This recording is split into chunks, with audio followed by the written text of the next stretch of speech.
Hey, it's Nay, and welcome back to Nay's Little Garden. Here we talk about all things gardening and all the little things that stem from gardening, like canning, preserving, baking, cooking, yada yada yada, and so forth. So if any or all of that sounds interesting to you, just go ahead and hit that subscribe button, join the family. I am a new gardener and baker and all those good things, so we can go through the process together. I want to talk about two things that I've added very recently into my gardening repertoire to help with the gardening of 2025, because we are halfway through December already. My birthday has passed and now we are tumbling straight into Christmas and New Year's. And so I do think it's important, especially as a new gardener, I'm learning gardening, and prepping to garden is like an ongoing thing throughout the year. So I'm very excited for these two new tools that I have added. And the first one is something that is quite common in the gardening community. This is a soil blocker. So you supposedly, I'm not sure, the noise is kind of obnoxious, so turn it down for a second. But you push this into wet soil, and then when you pick it up, you push this out and it comes out with 4 different squares of soil that you can then go ahead and plant stuff into, which in turn is, I do have seed starting stuff, but I'm growing my garden, right? And in theory, as you are able to plant more and more stuff, you then end up needing more seed starting trays, which is not the expensive thing, but then you need more lights, then you need more seed starting area, and it just turns into more of a lot of things that just gets really pricey. Versus if you have these blocks, right? I have, I think, a 16, like 216.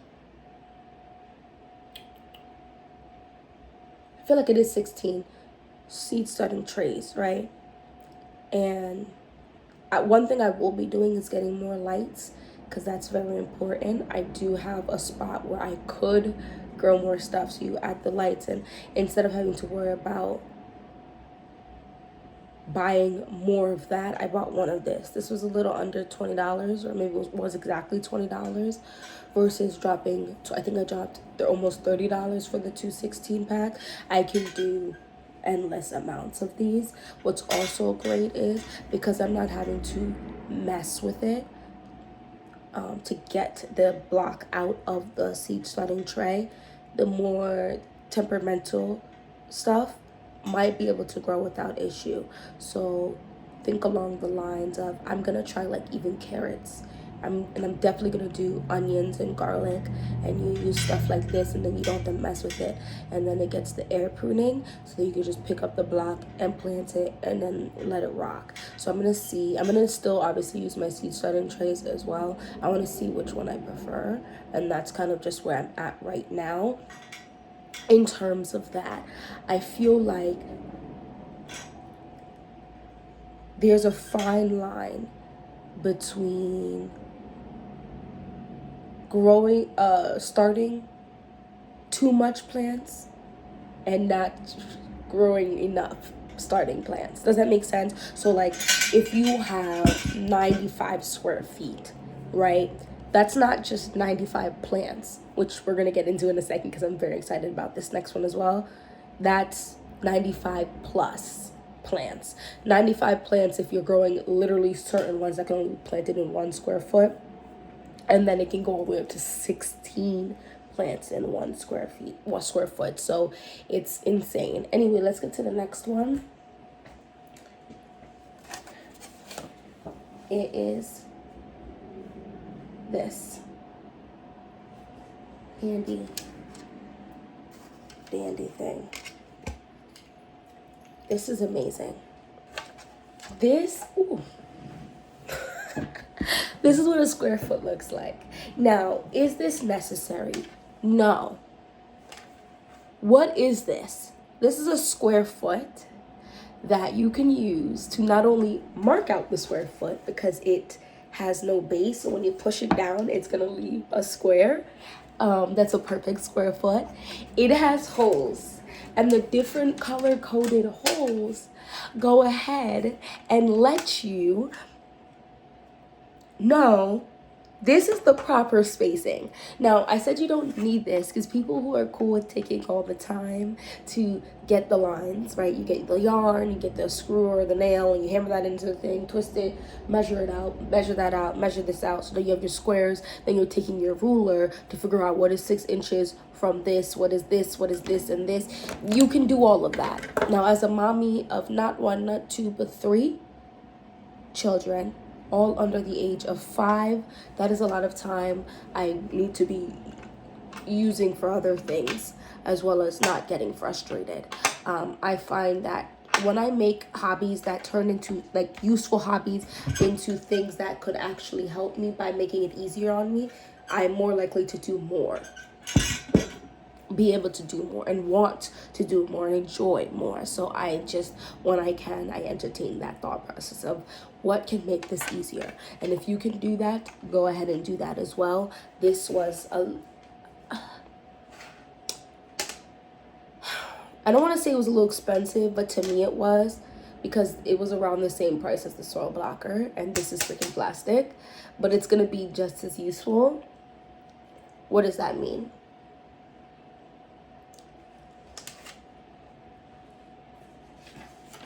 It came with this paper that is not like, you can tear this, I'm sure, but it's a thicker paper. It's meant to last. What I'm gonna end up doing is laminating this, because like I said, I have children, so then spilling stuff is bound to happen, even myself, you know?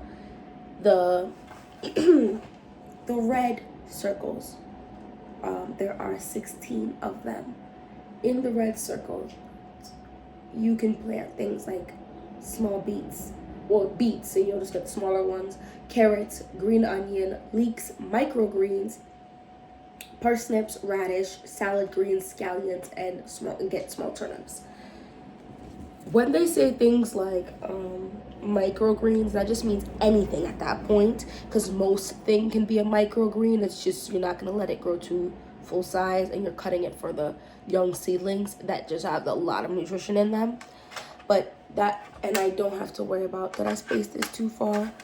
I plot this right here, like let's pretend this is the ground, loop, and just sprinkle.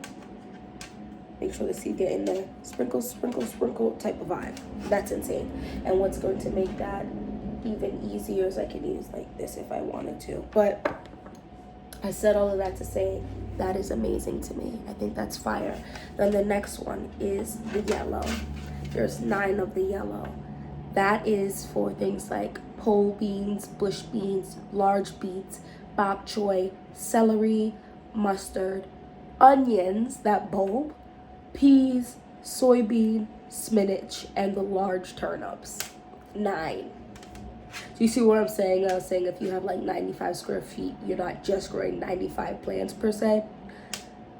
The blue would be the next one. There's 4 of the blue, okay? Things like corn, chives, fennel, garlic, kohlrabi, lettuce. I went the heading lettuce, excuse me, rutabaga, shallots, sunflower, Swiss chard. 4 of those can go per square foot. Then the orange, which as you can see, is this right here. It mixes with the yellow because the yellow is 9 and it comes across like that. But this means only things I can get 1. I feel like a lot of people would know. Think tomatoes, think broccoli, let me just read it. Asparagus, broccoli, Brussels sprouts, cabbage, cauliflower, eggplant, kale, okra, peppers, potato, rhubarb, strawberry, the large sunflowers, and tomatoes. And then they have, okay, requires at least 4 square feet, which is true. I'm gonna just read this. I'm gonna talk about how this is true and also not in the way you think. Requires at least 4 square feet are blueberries, cucumbers, melons, pumpkin, squash, zucchini, and bush tomatoes. So this is true. They like branch out and stuff like that, but that doesn't mean it has to branch out onto your bed. So I have raised beds, so things like melons, pumpkin, squash, zucchini, cucumbers, I am gonna be actually grow these things. You train it to grow out of the raised bed. This way it doesn't take up as much space. You know what I'm saying? Or you give it 2 square feet and you let it branch only off after that, so it doesn't take up 4 square footage. If you know what I'm saying. So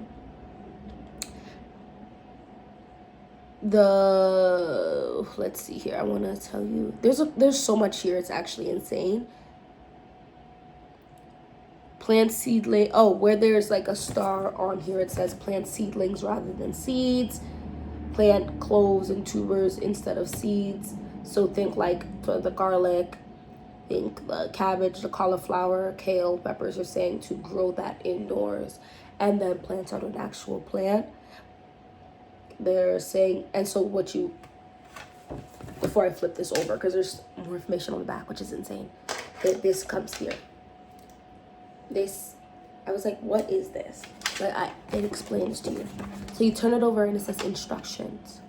It tells you to locate the seeds on the guide so you can see what you need to do. Press this firmly into the soil.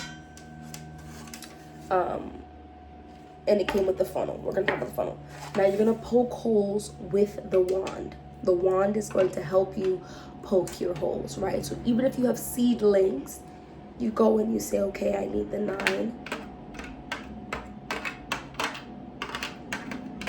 Then you pick it up and you have those holes there, and you can just go ahead and make those holes bigger to plant the actual seedlings if you're doing not just seeds. Let's see, then deposit seeds into the holes. So then you can go ahead, if you have actual seeds, so you poke the hole, and now I'm gonna put this on here to just help me actually deposit the seed. You get what I'm saying? Whether by this spoon, right? Because I can go ahead and say open, scoop it out, and now I have seeds in here. I can just wiggle out a little more and then drop 1, 2, or 3 seeds into one hole at a time. Once seeded, lift the seeding square by the oblong holes.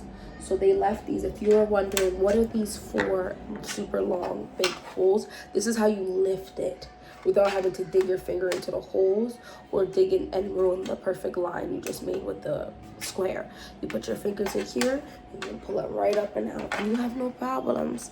Repeat the instructions to the garden is seeded. To finish, lightly cover the seeds and water accordingly. So you poke all of your holes, you plant everything, and then you lift this off and you gently either just move the little dirt that you poked in, or you take some new dirt and sprinkle it over it, because most seeds are quite small, so you don't want to cover them too much. Typically they say you want to go as deep as the seed is long, which most of them are little bitty tiny seeds, and some seed they want for you for just drop on the top and just, you know what I mean? Anyway, those are the 2 new things that I recently purchased to help the 2025 gardening year for me. I think they're gonna do a lot of good for me, and it was $40. Then I feel like 1 or 2 things every time your paycheck comes is going to lead to a full-time, like, I'm ready to garden. When you wait till last minute to buy things, you're gonna plan things out super late, or you're going to not have enough materials, or can't afford to plant out what you'd like to, or have the space to plant out what you like.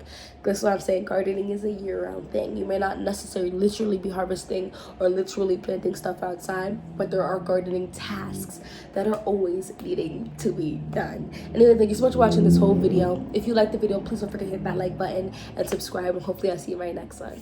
Bye.